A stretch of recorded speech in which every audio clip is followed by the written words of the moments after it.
자, 2024년 고등학교 1학년 수열 모의고사 27번부터 40번 문제까지야. 우리가 이 지문을 이해하기 앞서서 먼저 요거를 조금 알아두고 가자. 첫 번째, 부재라는 것의 의미. 부재. 그 다음에 두 번째, 하중. 그 다음에 세 번째, 응력. 이 세 가지를 좀 알고 가면 좋을 것 같아요. 일단은 우리가 이제 단원에서 요 모의고사 지문은 건설 현장을 좀 생각해 보면 좋아. 우리가 이제 아파트 같은 거를 짓거나 어떤 구조물을 지을 때 기본적으로 드는 재료들이 있잖아요. 그죠? 건축 재료. 그런 것을 뭐라고 한다? 부재라고 하는 거야. 부재. 그리고 하중이라는 건 뭐냐면 받는 힘, 외부의 힘을 얘기하는 거야. 힘. 그리고 응력이라는 것은 바로 이제 힘을 받으면 그 구조물이 스스로 버텨내야 되잖아요. 그러니까 쉽게 말해서 부재의 재료, 내부의 힘이야, 내부의 힘. 뭐 쉬운 말로 얘들아 이따가도 나오지만 예를 들어서 유리가 있어. 이제 유리도 우리가 어떤 구조물을 만들거나 뭔가를 만들 때 쓸 수 있잖아요. 그죠? 근데 그 유리도 금방 깨지는 건 아니잖아. 물론 다른 것에 비해서 뭐 늘어나거나 이런 존재는 아니지만, 그러니까 거기 안에서도 내부에 힘이 존재하겠지. 버틸 수 있는 뭐 예를 들어 나무도 그렇고 아니면 뭐 철이라던가 그쵸. 그래서 그것을 뭐라고 하냐면 응력이라고 합니다. 그래서 이 세 가지를 좀 알고 가자. 구조물은 부재를 바탕으로 구성이 돼요. 어떤 뭔가를 만들기 위해서, 건물을 만들기 위해서는 어떤 재료가 있어야 되겠죠? 네. 구성이 되는데 외부에서 작용하는 힘인 하중을 받게 된다. 하중은 뭐라고 했어요? 힘이라고 했죠. 구조물은 하중에 의해 파손되어 영구적으로 변형이 될 수 있으며 영구적, 영원히 변형이 된다. 이게 모양이 바뀐다는 거죠. 구조물을 설계할 때에는 부재의 가해질 하중과 부재의 허용 하중을 계산해야 된다. 그래서 우리는 구조물을 설계를 할 때는 이 부재에 가해질 하중 힘과 그리고 최대까지 얼마큼까지 힘을 허용해야 되나 허용 하중을 알고 계산을 해줘야 된대요. 허용하중의 개념이야. 개념 너무 크다. 네, 개념. 허용하중은 구조물의 안전을 위해서 부재에 허용이 되는 하중의 최대값입니다. 최소값이 아니에요, 얘들아. 최대값이야. 구조물의 안전을 위해서 부재에 가해질, 그러니까 힘이 들어갈 하중 힘보다 부재의 허용 하중을 더 크게 설계해야 한다라고 했어.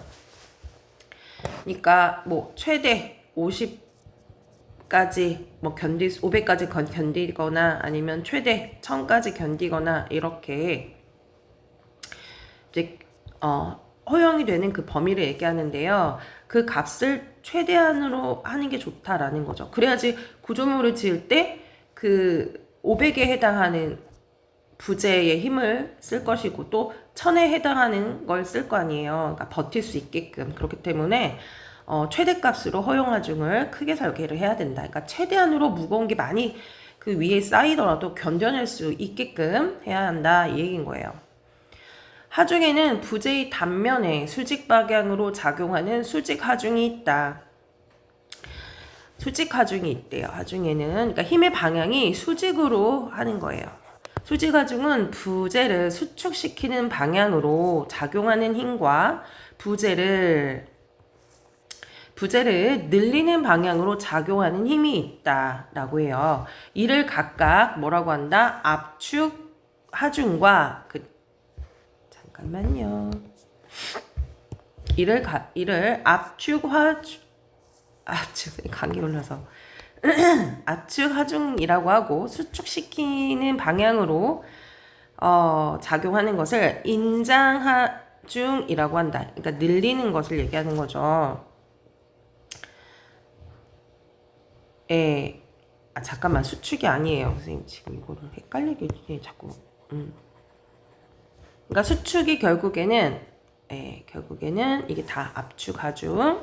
그다음에 늘리는 방향으로 작용하는 것을 인장 하중이라고 한다. 선생님 단면을 한번 그려볼게. 예를 들어서 요런 구조물이다라고 한번 볼게요. 요런 구조물. 요런 구조 부재의 단면이라고 할게요. 그러면 힘은 수직으로 이렇게 작동하니까 이렇게 직각이 되게끔 이렇게 작동이 된다고. 굳이 그림을 이렇게 안 그리고 이쁘게 그릴 거랬나? 이렇게 되어 있어요. 이렇게 이게 이제 부재야. 건축물의 부재인데 이제 힘을 이렇게 작용을 한단 말이에요. 수직으로. 그럴 때 어떻게 되면 이 안에서 얘가 더 어떻게 되는 거예요? 네, 압축이 될 수가 있죠. 네, 압축. 자, 이게 수축이 돼서 압축이 되는 경우가 있어요. 그래서 압축 뭐라고 한다? 하중이라고 그래. 압축 하중. 그리고 자, 똑같은 그 부재인데요. 이번에는요. 어떻게 됐어? 똑같이 수직으로 힘을 작용을 했는데 자, 수직으로 뭐 작용을 했다고 쳐. 그런데 얘네들이 압축이 되는 게 아니라 어떻게 되냐? 옆으로 이렇게 늘어나게 되는 거야. 이렇게 늘어나게. 얘가 어떻게 된 거예요? 인장하중이라고 하는 거야. 늘어났어, 옆으로. 얘가니 이렇게 옆으로 늘어난 거야. 이렇게. 네, 옆으로. 그래서 이렇게 압축이 되는 거가 있고 옆으로 이렇게 늘어나는 경우가 있어. 자, 그런데 일반적으로 부재는 재료는 압축하중보다 인장하중에 더 취약하대요. 그러니까 인장하중 옆으로 이렇게 늘어나거나 길게 늘어나는 거가 더 문제가 된대. 그러니까 더 이 힘에 영향을 많이 받는다는 거야. 따라서 구조물을 설계할 때 인장하중에 대한 허용하중은 중요한 요소로 다뤄진다. 그러니까 늘어날 수 있잖아요. 그래서 얼마큼의 힘을 가야 된다. 늘어나지 않도록 중요한 요소래요. 인장하중에 대한 허용하중을 계산하기 위해서는 부재의 단면에 작용하는 허용 응력을 먼저 계산해야 된대요. 자, 부재의 단면에 작용한다라고 했는데 이게 무슨 말이냐면 사실 이 안에 뭐 여러 가지 분자나 뭐 원자나 이런 것들로 뭐 사실 얘네들이 이렇게 눈에 보이지 않지만 돌도 현미경으로 보면 막 이렇게 구성이 되어 있잖아요. 그러니까 힘이 어떻게 가해지게 되면요. 어떻게 되냐. 얘네들도 버티는 힘이 생길 수 있죠. 그죠? 그것을 뭐라고 하냐. 이 부재에서 적용하는 힘이라고 해서 응력이라고 합니다. 이해 갔죠? 자, 그래서 이 계산하는 방법이 나옵니다. 뭐야? 자, 허용 응력을 알아내기 위해서는요. 부재의 단면, 이렇게 단면을 이렇게 놓고 본다면 이 단면을 가지고 단면의 면적을 구합니다. 그 다음에 어떻게 한대요? 부재의 단면의 면적을 구하고 거기다가 하중을 단면의 면적으로 나누어 구한다라는 거예요. 그러니까 하중 나누기 단면에 뭘 한다? 면적을 한다. 예, 이렇게 한대요. 이해 갔죠? 자, 그렇게 해서 허용 응력을 구할 수 있겠죠. 네. 허용 응력은 부재의 안전을 위해 부재에 허용되는 응력의 최다값으로 아까 여기서도 응력이 최대값을 구해야 한다고 했지만 또 앞서서 뭐라고 얘기했어요? 하중도 최대값을 구해야 한다. 인장하중에 대한 허용 응력. 인장하중 뭐라고 했어? 힘을 가하면 늘어나는 성질이 있다고 했죠? 허용 응력을 구할 때는 부재를 구성하는 재료의 다양한 물리적 성질을 파악해야 된다. 선생님이 앞서서 유리 얘기했던 거 기억나니? 그러니까 유리라는 부재를 생각해보면 사실 허용 응력이 그렇게 셀 것 같지는 않아. 되게 잘 부셔지잖아. 근데 또 가령 예를 들어서 뭐 굴이나 이런 거야. 그런 거는 옆으로 늘어날 수도 있잖아. 그지? 그래서 그런 물리적 성질을 파악해줘야 된대요. 허용 응력을 알기 위해서는 이래 왜 인장시험을 실행을 한다. 아, 인장시험이라는 걸 하구나. 인장시험은 그러니까 인장, 늘리는지 여부에 대한 시험이었 거야. 시편에 가하는 이 시편이라는 게 뭐냐면 재료의 단어들 보자. 예, 재료입니다. 재료. 그러니까 뭔가 구조물을 만들기 위해서 이 부재, 구조물에 들어갈 될 부재가 제대로 됐는지에 따라 궁금하잖아요. 그래서 실험을 위한 재료를 시편이라고 합니다. 자, 시편에 가하는 인장하중을 일정 크기만큼 점진적으로 늘리는 방식으로 진행을 합니다. 인장하중의 변화에 따라 시편이 늘어난 길이를 측정합니다. 처음부터 큰 힘을 바로 주는 게 아니라 자, 점점 힘을 가하면서 늘어난 길이, 처음과 마지막에 늘어난 길이를 확인을 해본대요. 구조물에 널리 사용이 되는 금속인 영광을 대상으로 인장 실험을 한다고 한번 해보자 한 거예요. 한번 예를 들어보자. 실험을 해보자. 이제 얘가 뭐가 되는 거예요? 얘가 시편이 되는 거겠죠. 시험의 재료. 그리고 얘가 결국에는 구조물에 들어가는 일종의 부재가 되는 거야. 우리 이걸 왜 하는 거죠? 이거 왜 하는 겁니까? 인장 시험을 위해서. 인장하중이라는 게 어떤 힘이죠? 인장하중이라는 것은 하중, 외부의 힘이 가했을 때 어떻게 되는 거야? 부재가 늘어나는 거죠, 옆으로. 자, 이어서 시편의 인장하중이 점진적으로 가해지면 시편의 단면에는 인장하중에 의한 뭐가 생긴다? 응력. 우리 앞서 얘기했죠? 어떤 재료, 부재 안에는 이렇게 막 여러 가지 구성물로 되어 있을 거 아니야? 그 안에 이렇게 버티는 응력이 또 있대요. 시편의 최초의 길에 대해 늘어난 길이의 비율인 번역률을 구할 수가 있어요. 자, 뭐야? 최초의 길이에 대해 늘어난 길이의 비율인 변형률을 구할 수 있대요. 연강의 응력과 변형률의 관계는 크게 탄성 구간과 소성 변형 구간, 변형 경화 구간, 네킹 구간 등이 나타나는 것이 일반적이다. 그러니까 이 변형이 되는 이 단계에 맞춰서 4가지 구간으로 나눌 수 있대요. 얘들아, 변형은 변하는 거잖아. 그치? 그러니까 처음에는 모양이 이렇게 된 건데 이렇게 점점 변하는 거잖아. 늘어나는 거잖아요. 근데 그걸 4구간으로 나눈대요.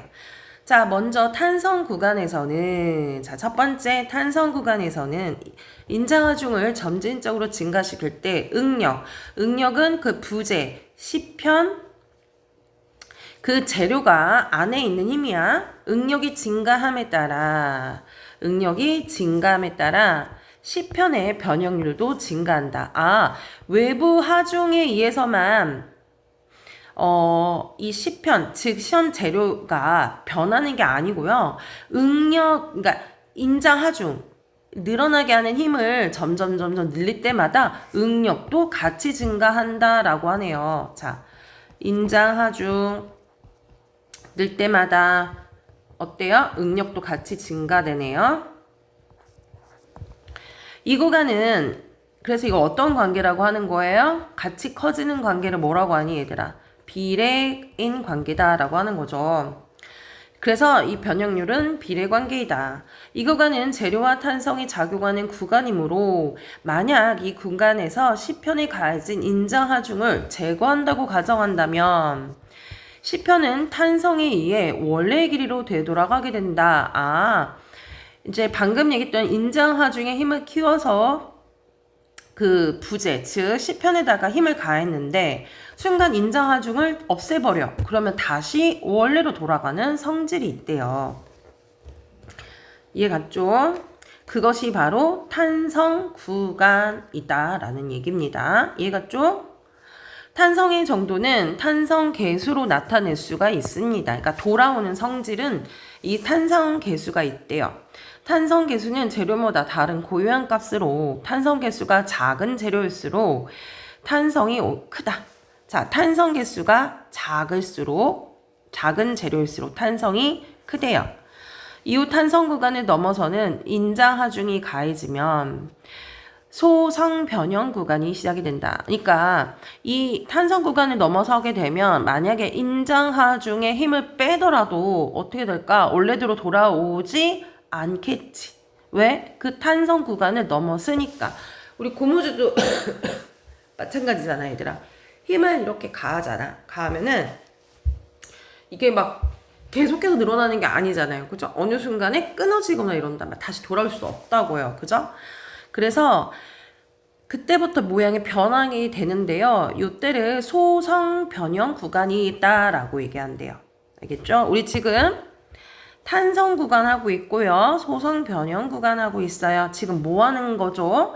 자, 즉 인장하중을 통해서 시편, 즉 실험을 해보고 있는 거야. 우리가 지금 실제 실험은 아니지만 부재, 즉 건축물의 구조물이 되는 부재에 인자하중에 의해서 변형이 되고 하는 것들에 대해서 우리가 알아보기 위해서 실험을 해보는 거야. 그래서 실험한 그 부재의 재료를 뭐라고 한다? 시편이라고 한다고요. 이해가죠?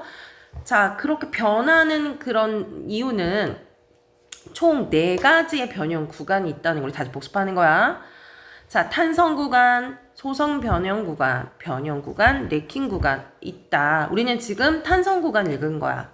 탄성 구간은 힘이 인중하중의 힘이 클 때 같이 응력이 커지게 되는데 이때 다시 인장하중의 힘을 뺐는데 다시 이 탄성에 의해서 원래대로 돌아오는 거야. 여기까지 가능한 것을 탄성 구간이라고 하는 거예요.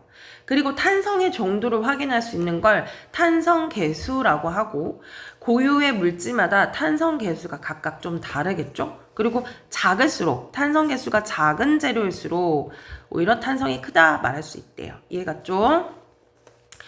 이후 탄성 구간을 넘어서는 인장하중이 가해지면 소성 변형 구간. 이때부터는 탄성을 잃어서 원래대로 돌아오지 않는다라는 거야. 소성 변형 구간이 시작되는 지점에서 시편은 탄성을 잇는다. 시편 뭐야? 까먹으면 안 돼. 재료야. 재료. 실험 재료. 이는 소성 변형 구간에서 시편의 결정 구조 및 원자의 결합 상태에서 변형이 일어나. 구조. 그 안에 우리 눈에 잘 보이지는 않겠지만 네, 그 안의 상태에서 변형이 일어난대. 변한대. 시편의 영구적인 변형이 생겼음을 의미한다. 영구적인 변형이라는 건 원래 돌아온다, 못 돌아온다, 못 돌아온다. 그래서 탄성이 없다는 거야. 소성 변형 구간이 시작되는 지점의 응력을 뭐라고 한다? 항복 응력이라고 한다. 그 지점을 뭐라고 한다? 항복 응력이라고 한다.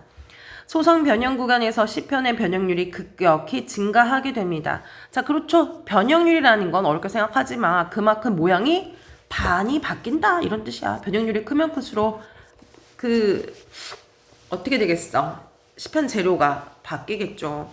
소선 변형 구간이 끝나면 변형 경화 구간이 나타난다. 자, 이제 또 뭐가 나타난대요, 얘들아? 변형 경화 구간이 나타난대요. 자, 끝난 거야. 이 구간에서는 응력이 증감에 따라 뭐가 증가한대요? 응력. 이제 버티는 그 부재 안에, 즉 시편 안에 있는 힘인 거죠. 외부 힘을 했을 때. 증감에 따라 역시 변형률도 계속해서 증가하게 되고 응력도 커지고 증가하게 되고 응력이 계속 증가하여 자, 무슨 응력을 넘어섭니까? 극한의 응력. 우리 헷갈리지 말고 잠깐 이해를 해볼게요. 자, 항복 응력이라는 것은 자, 변형이 시작되는 지점을 항복 응력이라고 해. 이해가죠? 자, 탄성 구간에서는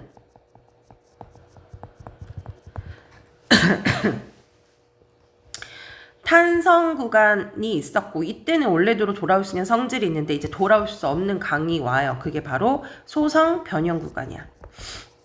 그죠? 근데 이때 소성 변형 구간에서는 아예 탄성을 뭐 하게 됩니까? 딱 맞닥뜨리는 지점부터 탄성이 사라집니다. 이해갔죠? 자, 탄성이 사라지게 되고요. 소성 변형 구간에서 바로 어떻게 됩니까? 이게 시작이 되면서 영구적인 변형이 시작이 돼. 그래서 소성 변형 구간이 시작되는 지점을 뭐라고 한다? 항복 응력이라고 한다. 항복 응력. 이미 응력이 항복을 했어. 이렇게 생각하는 게 낫겠다. 왜냐면 변형을 지금 하고 있잖아. 알겠니? 부재, 즉 시편이 그 재료가 힘에 의해서 이제 변형을 하고 있으니까. 이해가죠? 자, 그 다음에 뭐가 또 나옵니까? 소선 변형 구간에서 뭐예요? 변형 경화 구간이 나타난다.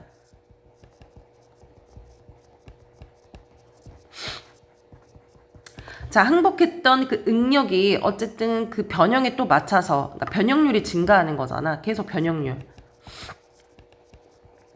이제 탄성이 아예 사라진 거야. 예. 변형률이 증가하면서 응력도 증가한대요. 또한. 그러니까 같이 변하겠죠. 예. 계속 증가하여 어떤 응력을 맞이하게 된다. 이제 최대한의 응력을 다 쓰겠지. 극한의 응력을 맞이하게 되면 바로 어떤 구간에 진입하게 됩니까? 이번에는 네킹 구간이라고 불리는 것에 진입을 한대요. 네킹 구간에서는 시편의 변형률이 계속 증가하다가 시편이 완전히 끊어지는 파단 현상이 발생한다. 끊어진다고 했잖아. 그냥 완전히 어떻게 된다? 망가진다 이 뜻인 거야. 고무줄 늘어나다가 계속 하다가 이제 원래대로 놔도 늘어나는 게 더 이상 변형이 안 돼. 그러니까 늘어난 상태인 거야. 근데 그게 나중에 계속 어떻게 양 끝으로 계속 하게 되면 끊어지잖아. 그러니까 파단 현상이 생긴대요. 자, 그러면 다시 변형 경화 구간에서는 변형률이 계속 엄청 증가하고 그러면서 응력이 증가해요. 그래서 극한의 응력을 맞이하다가 무슨 구간에 오게 된대요, 얘들아? 마지막으로 네킹 구간에 오게 된다. 네킹. 네킹 구간에서는 계속 역시 마찬가지야. 시편의 변형률이 증가하다가 어떻게 됩니까? 완전히 견디지 못해서 파단 현상, 끊어지는 현상이 생기게 된다라는 얘기입니다. 이해 갔어요? 이처럼 영강, 인장, 영강은 아까 그 부재, 재료 이걸 가지고 실험을 한 거야. 인장 시험에서 4개의 구간과 항복 응력 및 극한 응력이 뚜렷하게 일어나게 된다. 자, 우리 압축하는 실험 아니었어요. 인장 하중 늘어나는 거야. 이는 인장 하중이 가해졌을 때 영강이 가늘고 길게 늘어나는 성질을 가진 재료인 연성 재료이기 때문이다. 영강이 더 그런 거는 이 재료 안에 이 성질 자체가 가늘고 길게 늘어나는 성질이 있기 때문이래. 반면에 취성 재료는요. 자, 연성 재료와 잠깐 여기 이거 설명 잠깐 해줄게. 선생님이 이게 비문학 공부하면서 다양한 지식을 얻게 돼서 너무 기쁘단다. 연성은 이렇게 잘 늘어나. 취성은 잘 늘어나기보다는 이렇게 취약해가지고 잘 깨지거나 막 이래.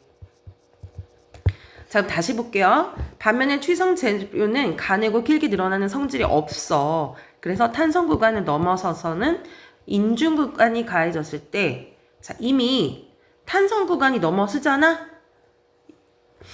그래서 소성 변형 구간으로 진입하면 아예 부셔진다는 거야. 그래서 거의 늘어나지 않고 끊어질 수밖에 없대요. 이해가니? 자, 취성은 어디야? 탄성에서 탄성 구간을 넘었어. 연성으로 넘어가면 이미 이때 깨지거나 끊어지는 거야. 이렇게 약한 거죠? 취성 재료는 항복 능력과 소성 변형 구간이 뚜렷하지 않아. 그쵸? 그냥 거기 구간에 오기 전에 이미 끊어질 거 아니냐. 자, 그렇기 때문에 대체로 극한 응력이 뚜렷하다. 이게 무슨 말이냐면 사실 극한 응력 어렵게 생각하지 마세요. 이게 부재 자체가 최대한 버틸 수 있는 그 힘의 응력이야.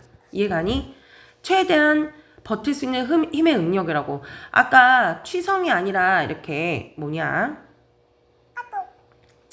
네, 연성 재료인 경우에는요, 얘들아. 연성 재료인 경우에는요, 이 4단계를 거치면서 힘이 가중이 되면서 얘네들이 변형을 해서 나중에 파편이 되잖아. 끊어지잖아. 그러면서 극한 응력이 어디까지 되는지 우리가 확인할 수 있는데, 취성 재료는 이 탄성에서 바로 어디로 넘어가는 연성으로 넘어가기 때문에 한 번에 극한 능력을 알아낼 수가 있어. 이해 갔니? 그래서 항복 응력과 소성 변형구가 뚜렷하지 않고 극한 응력이 뚜렷하다. 유리는 대표적인 취성의 재료로, 그러니까 잘 깨지기 쉬운 재료라는 얘기예요. 연성이 거의 없어 탄성 구간을 넘어서는 인장 하중이 가해졌을 때 늘어나지 않고 파단되어 영구적인 변형이 일어난다. 그러니까 다시 쓸 수 있다 없다? 없다. 부재가 하중에 의해 파손되어 영구적으로 변형되는 것을 예방하기 위해서 재료의 특성에 따라 우리 생각해보자. 이 부재를 가지고 구조물을 져야 되는데 아파트를 짓는다고 생각을 해봐. 그럼 만약에 이렇게 그 외부의 힘의 하중에 의해서 이렇게 잘 부셔지거나 이러면 아파트 무너지겠죠?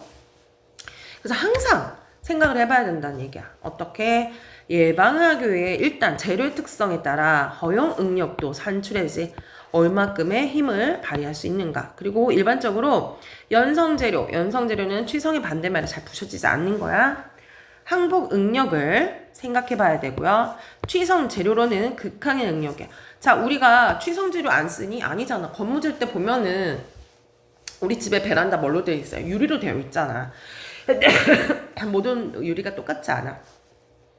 우리가 집에서 이제 컵으로 먹는 유리는 그래도 튼튼하긴 한데 내부 그 밀도가 크진, 그 성질이 조금 다르겠죠. 베란다에 있는 거와. 그래서 그걸 계산을 해줘야 된다는 거야. 극한의 응력을. 각각의 안전계수로 나누어 허용 응력을 구해줘야 된다. 자, 뭘로 나눈대요, 얘들아? 항복 응력, 이거 되게 중요하다. 항복 응력. 그 다음에, 잠깐, 선생님 지우고요. 왜냐면 이따 계산하는 게 나오거든요. 예. 연성 재료는, 항복 응력. 그리고 취성 재료는 극한 응력. 얘네들을 각각 뭘로 나눈다? 안전계수. 이해가죠? 아이고. 이걸로 나눈대요. 알았죠? 요 부분이 요거 얘기하는 거야. 자, 그 다음. 변형되지 않도록 역할한다. 안전계수는 허용 응력을 항복 응력이나 극한 응력보다 낮추기 위해서 이를 초과하는 값으로, 그러니까 1이 넘어야 한다는 얘기예요. 안전의 계수는. 안전계수가 클수록 허용 응력은 낮아지게 된다. 그러니까 안전계수가 1, 2, 3, 4, 5, 6 이렇게 될수록 허용 응력은 낮아진다. 그만큼 안전하니까. 허용 응력을 구한 후에는 허용 응력의 부재의 단면에, 자, 만약에 내가 허용 응력을 구했어요? 그러면 허용 응력의 부재의 단면의 면적을 곱하여 허용 하중, 그러면 얼마큼의 힘을 부재에 줄 수 있는지 허용 하중도 산출할 수 있대요. 허용 항력을 구해서 허용 응력을 구한 다음 부재의 단면의 면적 곱하면 허용 하중을 알아낼 수 있다라는 거죠. 당연히 이 단면의 면적에 따라 허용 하중의 힘은 달라지겠죠. 우리가 이거를 왜 하냐? 여기를 좀 볼게요. 여기는 충분히 너를 풀고 30번 문제 한번 보자, 얘들아. 자, 여기서 이제 알맞지 않은 거 고르라는데 항복 응력이 140이래. 그리고 극한의 응력이 150이래요. 그래서 연성재료 A와 항복 응력이 뚜렷하지 않고 극한 응력이 100인 취성자료 B가 있다. 이것을 부재 기억의 제작에는 A 재료, 그 다음에 니은에다가는 B를 한대요. 자, 얘들아. 자, 여기는 어떤 재료라고 했어요? 연성재료. 그쵸? 그 다음에 여기는 어떤 재료입니까? 취성 재료입니다. 이거 기억하세요. 그래서 여기서 예상이 되는 인자하주는 300이고 앞에서 기억 니은의 허용 응력의 계산에는 안전계수 2를 사용한다라고 했습니다. 자, 그러면 여기서 이제 문제를 한번 쭉 보겠습니다. 네, 볼게요. 이거 기억하시고요. 네. 자, 기억은 니은보다 부재에 허용되는 하중의 최대값이 크게 설정이 되었다. 자, 허용 하중의 최대값이 큰지 확인해 보세요. 그렇죠. 크다라고 볼 수가 있네요. 그쵸? 기억이. 연성 재료인 A를 사용했잖아요. 그죠? 네, 700 나왔네요. 자, 2번. 기억과 니은의 허용 응력을 구하기 위해서는 A는 항복 응력을, 그리고 B는 극한의 응력을 안전계수로 나누었군이라고 했어요. 한번 확인 한번 해볼까? 지금 보니까 기억에다가는 항복 응력을 가지고 그 다음에 B는요 극한 응력이네요. 네. 항복 응력 잠깐만. 항복의 응력 그쵸? 그 다음에 B는 극한의 응력. 네, 극한의 응력 여기 있어요. 그쵸? 여기다가 그렇네요. 네, 여기서 이렇게 뭐라고 되어 있습니까? 안전계수로 삼았다라고 했습니다. 그쵸? 네, 그래서 안전계수로 삼았다라고 볼 수가 그런 거네요. 네, 안정계수로 삼은 거 맞네요. 안정계수로 나누었네요. 왜 그런지 확인해 볼까? 자, 지금 여기 70이잖아. 안정계수가 2란 말이야. 그쵸? 그래서 어떻게 했어? 항복 응력 나누기 2를 했단 말이지. 그래서 70이고요. 극한 응력 나누기 2를 했어. 50이야. 이거 아까 뭐랑 똑같습니까? 연성 재료는 항복 응력에서 안정계수 하라고 했고요. 취성 재료는 극한의 응력에서 나누기 안정계수야. 이해가죠? 연성 재료는 얼마나 했어? 항복 응력이 140이라고 했고요. 그 다음에 취성 재료는 뭘 기준으로 삼으라겠어요? 네, 극한 응력. 보이죠? 그래서 나누기 안정계수 해주면 돼. 그래서 여기다 각각 70, 50이 되더라. 이해 갔죠? 그러니까 허용하중을 알려면 이렇게 곱한 거잖아. 여기다 이렇게. 이해 갔죠? 자, 3번. 그래서 이것도 맞네요. 기억은 예상되는 인장하중에 의한 응력이 A의 항복의 응력보다 작으므로 기억이 예상이 되는 인장하중의 응력이요. 인장하중의 응력은 A 항복보다 작으므로 기의 결정 구조 및 원자의 결혼 상태에 변형이 생기지 않겠군이라고 했습니다. 그렇죠. 응력이 A보다 어떻게 되겠습니까? 작을 수밖에 없잖아요. 그죠? 그래서